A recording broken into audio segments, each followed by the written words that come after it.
ವೀಕ್ಷಕರೇ, ನಮ್ಮ ಚಳ್ಳಕೆರೆ ಟಿವಿಗೆ ಸ್ವಾಗತ. ಇಂದಿನ ಪ್ರಮುಖ ಸುದ್ದಿ. ರಸ್ತೆ, ಚರಂಡಿ ಹಾಗೂ ಖಾಲಿ ನಿವೇಶನಗಳಲ್ಲಿ ಕಸ ಹಾಕುವವರ ವಿರುದ್ಧ ಕಠಿಣ ಕ್ರಮ ಕೈಗೊಳ್ಳಲಾಗುವುದು. ಬೀದಿಗಳಲ್ಲಿ ದನಗಳನ್ನು ಬಿಡುವವರಿಗೆ ದಂಡ ವಿಧಿಸಲಾಗುವುದು. ಆದ್ದರಿಂದ ಸಾರ್ವಜನಿಕರ ಸಹಕಾರ ಅತಿ ಮುಖ್ಯ ಎಂದು ಚಳ್ಳಕೆರೆ ನಗರಸಭೆ ಪೌರಾಯುಕ್ತೆ ಡಾ ನಾಗವೇಣಿ ಮನವಿಯನ್ನ ಮಾಡಿದ್ದಾರೆ. ನಗರಸಭೆ ಕಚೇರಿಯಲ್ಲಿ ಸುದ್ದಿಗಾರರೊಂದಿಗೆ ಮಾತನಾಡಿದ ಅವರು, ನಗರದ ಪ್ರಮುಖ ರಸ್ತೆಗಳ ಅಗಲೀಕರಣ ಕಾರ್ಯ ಶೀಘ್ರವೇ ಆರಂಭವಾಗಲಿದೆ. ಶಿಥಿಲಾವಸ್ಥೆಯಲ್ಲಿರುವ ನಗರಸಭೆ ವಾಣಿಜ್ಯ ಮಳಿಗೆಗಳನ್ನು ತೆರವುಗೊಳಿಸಲಾಗುವುದು ಎಂದು ತಿಳಿಸಿದ್ದಾರೆ. ರಸ್ತೆ, ಚರಂಡಿ ಹಾಗೂ ಖಾಲಿ ನಿವೇಶನಗಳಲ್ಲಿ ಕಸ ಹಾಕುವವರ ವಿರುದ್ಧ ಕಠಿಣ ಕ್ರಮ ಕೈಗೊಳ್ಳಲಾಗುವುದು. ಬೀದಿಗಳಲ್ಲಿ ದನಗಳನ್ನು ಬಿಡುವವರಿಗೂ ದಂಡ ವಿಧಿಸಲಾಗುವುದು ಎಂದು ಎಚ್ಚರಿಸಿದ್ದಾರೆ.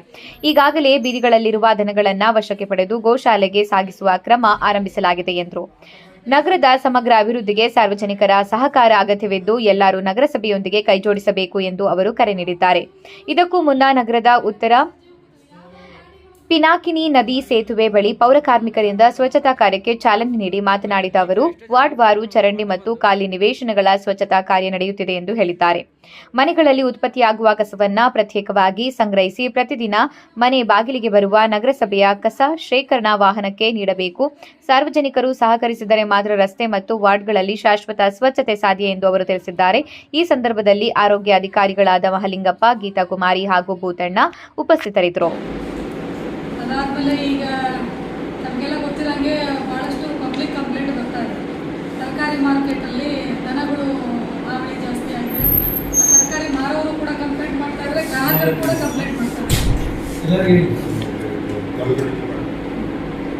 ಪ್ರಭಾರಾಯನು ನಮಗೆ ಸದ್ಯಕ್ಕೆ ಈಗ ಮಾಡ್ತಿರೋ ಕೆಲಸ ನೋಡಿದರೆ ನೀವೇ ಮುಂದುವರೆದ್ರೆ ತೀರಾ ಈ ನಗರಸಭೆಯ ಒಂದಿಷ್ಟು ಸರಿದಾರಿಗೆ ಈ ಸೊಪ್ಪು ಭಾಳ ಕಂಪ್ಲೇಂಟ್ ಇದೆ ಈ ನಗರಸಭೆಯಲ್ಲಿ. ಅದನ್ನ ವ್ಯವಸ್ಥಿತವಾಗಿ ಗೊಳಿಸಿದ್ರೆ ಅದನ್ನ ಸಾಫ್ಟ್ವೇರ್ ಪ್ರಾಬ್ಲಮ್ ಇತ್ತು, ಹಂಗಾಗಿ ಆಗಿರಲಿಲ್ಲ. ಇವಾಗ ನಾನು ಬಂದಮೇಲೆ ನಂದು ಮತ್ತೆ ಹೆಬ್ಬೆಟ್ಟು ಇದು ಮಾಡಿಕೊಂಡು ಇವಾಗ ಮಾಡ್ತಾ ಇದ್ದೀನಿ. ಈ 2 ದಿನದಿಂದ ಮತ್ತೆ ಅದರ ಸಾಫ್ಟ್ವೇರ್ ಚೇಂಜ್ ಮಾಡಿಬಿಟ್ಟು ಆ ವೇಟಿಂಗ್ ಪೀರಿಯಡ್ 15 ದಿನ ಇಟ್ಬಿಡ್ತಾರೆ. ನನ್ನ ಲಾಗಿನಲ್ಲಿ ಕೆಲವೊಂದು ಬಂದವನ್ನೆಲ್ಲ ಮಾಡಿದ್ವಿ. ಎಷ್ಟು ಬಂದೋ ನಿನ್ನ ರಾತ್ರಿ ಎಲ್ಲ ಕೂತ್ಕೊಂಡು ಮಾಡಿದ್ವಿ. ತುಂಬಾ ಕಂಪ್ಲೇಂಟ್ ಇರೋದು ಚಳ್ಳಕೆರೆಯಲ್ಲಿ. ಅದನ್ನೇ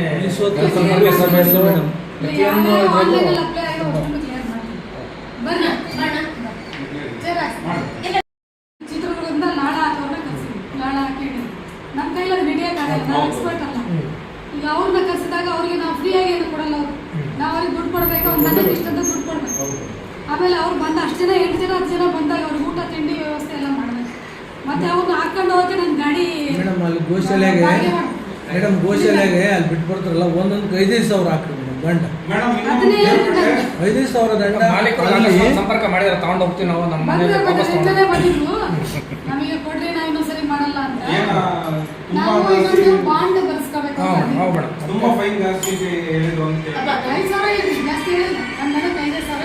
ಮೇಡಮ್ ಈಗ ನಾವು 5,000 ಹೇಳಿದ್ವಿ, ಹಾಕ್ರಿ ಮೇಡಮ್ 5,000. ಯಾಕಂದ್ರೆ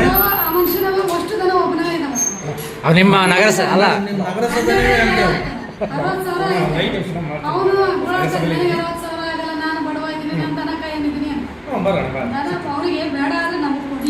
ಅಲ್ರಿ ಮೇಡಮ್ ಅವು ಅಲ್ಲ ಅವು ಈಗ ಹಾಸ್ಪಿಟಲ್ ಅಲ್ಲಿ ಡಾಕ್ಟರ್ ಶ್ರೀನಿವಾಸ್ ಡಾಕ್ಟರ್ ಜಾಗ ಇಲ್ಲ ಅಂದ್ರೆ ಇವರು ನಗರಸಭೆ ನಡೀತಿದ್ದಾರೆ, ತಂದು ಹಾಕ್ತೀನಿ ಅಂತಾರೆ. ನಾವು ಇಟ್ಕೊಳ್ಳೋದು ಜಾಗ ಇಲ್ಲ, ನಾವೇನ್ ಮಾಡ್ಬೇಕು ಅಂತಾರೆ.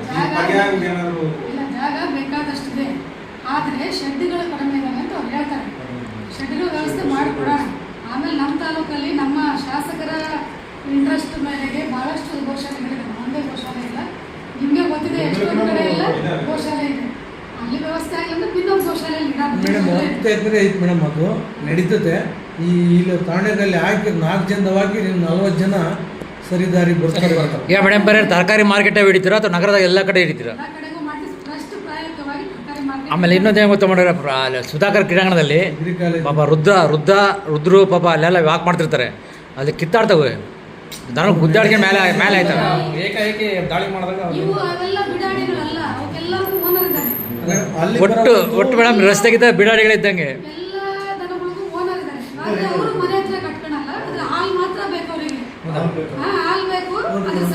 ಅಲ್ಲಿ ಕ್ರೀಡಾಂಗಣ ಹೆಂಗೆ ಎಮ್ಮೆಗಳು ಬರ್ತದೆ ಇಲ್ಲಿ ಮೇಡಮ್.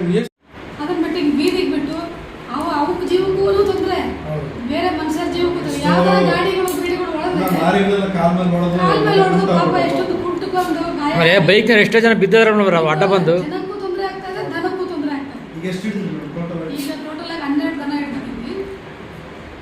ಫಸ್ಟ್ನೇ ದಿನ ಒಂದು ಹಿಡಿದಿದ್ವಿ. ಅವ್ರಿಗೆ ನಾನು ಅವತ್ತೇ ಬಂದಿದ್ದೆ, ನಾನೇ ಅವತ್ತು ಕೂತು ಹೇಳಿದ್ದೆ, ಅಪ್ಪ ಇಲ್ಲಿ ಬಿಡಬೇಡ್ರಿ, ನಾಳೆಯಿಂದ ಮತ್ತೆ ಹಿಡಿತೀವಿ ಅಂತ ಹೇಳಿದ್ರು ಕೂಡ ಅವ್ರು ಮತ್ತೆ ನೆಗ್ಲೆಕ್ಟ್ ಮಾಡಿ ಬಿಡ್ತಾರೆ. ಈಗ ಅಂಥವ್ರಿಗೆ ನಾವು ಏನು ಮಾಡಬೇಕು? ನಾವು ಫೈನೇ ಹಾಕ್ಬೇಕು. ಇಷ್ಟೊಂದು ಹಾಕ್ಬಿಟ್ಟಿದ್ರ ಅಂತ ಕೆಲವೊಬ್ರೆಲ್ಲ ಮಾತಾಡ್ತಾರೆ.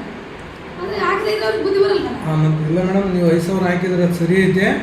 ನೀವು ಹಿಡಿಯೋದಕ್ಕೆ, ಅಲ್ಲಿ ಗಾಡಿ ತಗೊಂಡೋಗಿ ಅಲ್ಲಿ ಬಿಟ್ಟು ಬರೋದಕ್ಕೆ, ಮಾಡೋದಕ್ಕೆ ಎಲ್ಲ ಅದು ಖರ್ಚು ಖರ್ಚೆಲ್ಲ ನಾವು ಎಲ್ಲಿಂದ ಮಾಡ್ಬೇಕು? ಆಮೇಲೆ ನಿಮ್ಮ ಬೇರೆ ಕೆಲಸ ಎಲ್ಲ ಬಿಟ್ಟು ಅಲ್ಲಿ ಮಾಡ್ಬೇಕಲ್ಲ. ನೋಡ್ರಿ, ನಮಗೆ ಬೇರೆ ಕೆಲಸ ಎಷ್ಟೊಂದು ಇದಾವೆ.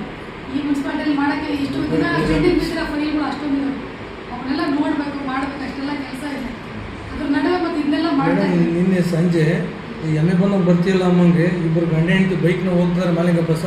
ಆ ಡಿಗ್ರಿ ಕಾಲೇಜ್ನಲ್ಲಿದ್ದ ಎಮ್ಮೆಗಳು ಬಂದ್ಬಿಟ್ಟು ಅವ್ರಿಗೆ ಏನು ಡಿಕ್ಕಿ ಹೊಡಿಬೇಕಿತ್ತು, ಹೊಡೆದಿದ್ರೆ ಪೂರ್ತಿ ಇಬ್ಬರು ಬಿದ್ದುಬಿಡೋರು. ಅವ್ರು ನಿಲ್ಲಿಸ್ಕೊಂಡು ಹಿಂದಕ್ಕೆ ತಗೊಂಡಿದ್ದಕ್ಕೆ ಬಚಾವಾದ ಗಂಡ ಹೆಂಡತಿ ಇಬ್ಬರು ಮೇಡಮ್. ಇಲ್ಲಾಂದರೆ ಅವ್ರು ಇಬ್ಬರೂ ಇದಾಗೋದು. ಅವು ಏನು ಸುಮ್ಮನೆ ಒಂದರಿಂದ ನೋಡ್ಬೇಕು. ಸದ್ಯಕ್ಕೆ ಏನೋ ಒಂದು ಇಷ್ಟ ಆದ್ರೂ ಬೀದಿ ಜನಗಳಿಗೆ ಬಿಸಿ ಮುಟ್ಸಂತ ಕೆಲಸ ಮಾಡ್ತಿದ್ರು ಮೇಡಮ್. ಅದಕ್ಕೆ ಜನನೂ ಎಚ್ಚೆತ್ಕೋಬೇಕು.